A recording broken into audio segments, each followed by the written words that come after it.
इस नए विश्लेषण में स्वागत है। आज एक ऐसी सदियों पुरानी कहावत के पीछे की सच्चाई खोलने का वक्त है जो लगभग सभी ने सुनी है। हम बात कर रहे हैं 11वीं सदी के एक ऐसे महान और बहुमुखी राजा की जिन्होंने सिर्फ इतिहास ही नहीं रचा बल्कि अपनी कमाल की बौद्धिक और सैन्य क्षमता से किस्मत को भी पूरी तरह मात दे दी। तो चलिए, बिना किसी देरी के इस बेहद रोचक सफर की शुरुआत करते हैं। सीधे मुद्दे पर आते हैं।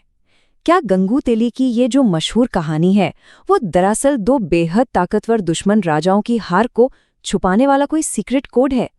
ये विश्लेषण करने का बिल्कुल सही वक्त आ गया है कि क्या एक ऐसी आम बोलचाल वाली कहावत अपने अंदर एक ऐसी भुला दी गई ऐतिहासिक सच्चाई को छुपाए हुए है जिसका रियलिटी में किसी आम इंसान से कोई वास्ता ही नहीं था। कहाँ राजा भोज, कहाँ गंगू तेली।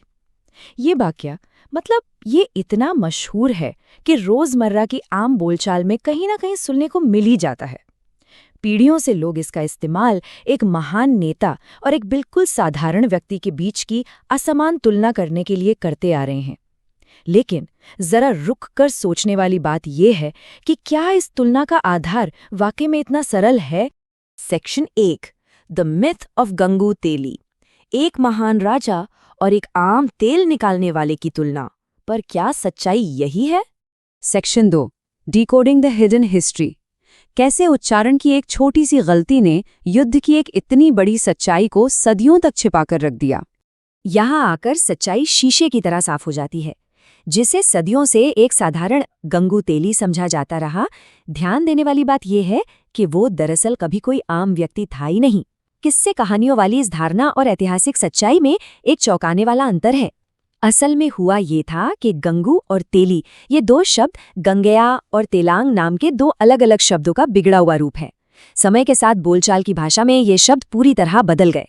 तो मुद्दे की बात यह है कि जैसे ही इस भाषाई पहेली के पर्दे हटाते हैं, एक आम तेल व्यापारी की जगह एक विशाल, ताकतवर और बेहद खतरनाक सैन्य गठबंधन सामने आता है। गंगेया, जो कल्लचुरी वंश के प्रतापशाली राजा थे, और तेलांग, जो चालुक्य वंश के शासक थे।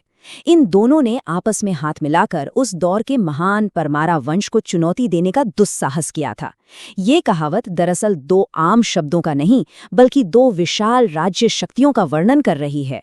Section 3, defender against foreign invasions. Raja Bhoj ने किस तरह विदेशी आक्रमणों से भारत की रक्षा की? इस मिथ को तोड़ने के बाद हम सीधी 11वीं शताब्दी की शानदार सैन्य सच्चाई में पहुंच जाते हैं। राजा भोज सैन्य नेतृत्व के एक महान स्तंभ थे। उन्होंने न सिर्फ उस बेहद ताकतवर गंगे और तेलांग के गठबंधन को धूल चटाई, बल्कि भारतीय भूभाग को विदेशी आक्रमणों से बचाने के लिए एक अभेद्य ढाल बनकर खड़े रहे। उनकी रणनीति और अटूट साहस ने एक विशाल साम्राज्य को पूरी तरह सुरक्षित रखा और बाहरी ताकतों को आगे बढ़ने से रोक दिया। ये सैन्य सफलताएं किसी चमत्कार से कम नहीं थीं। Section 4, the polymath of 84 books.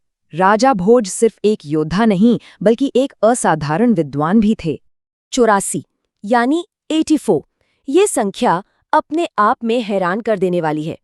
ये किसी सेना की टुकड़ी का आंकड़ा नहीं है, बल्कि ये एक अकेले शासक द्वारा अपने हाथों से लिखी गई अलग अलग किताबों या ग्रंथों की संख्या है। ये विशाल रचनात्मक योगदान उनके असाधारण बौद्धिक स्तर को डंके की चोट पर दर्शाता है। एक इंसान का अपने एक ही जीवन में ज्ञान के विषय पर इतना कुछ लिखना सच में लाजवाब है। अब इस बात पर गौर किया जाए कि एक तरफ राज्य की चिंता और लगातार सैन्य तैयारियां चल रही हैं। एक आम शासक शायद अपना सारा समय सिर्फ तलवार चलाने और युद्ध नीति बनाने में ही निकाल देता, लेकिन इस असाधारण शासक ने शांति और एकाग्रता बनाए रखी और एग्जैक्टली 84 ग्रंथ लिख डाले।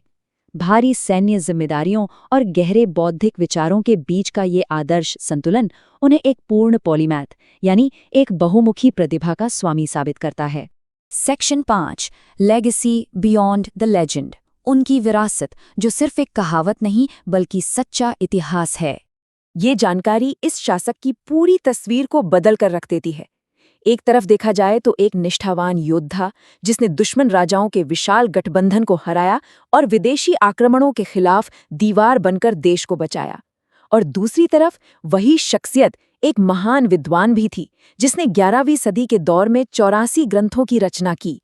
तलवार की धार और कलम की शक्ति, दोनों का एक ही हाथ में होना सच में एक बेजोड़ मिसाल है। राजा भोज के इस अद्भुत और दोहरे जीवन को समझने के बाद एक बहुत ही गहरा सवाल दिमाग में छूट जाता है। ऐसे और कितने महान ऐतिहासिक सच हैं जो रोजमर्रा की आम बोली और सीधी-सादी कहावतों में बिल्कुल हमारी आंखों के सामने छुपे हुए हैं। शायद हर आम सी लगने वाली कहावत के पीछे एक ऐसी ही अनंत और महान कहानी बाहर आने का इंतजार कर रही है।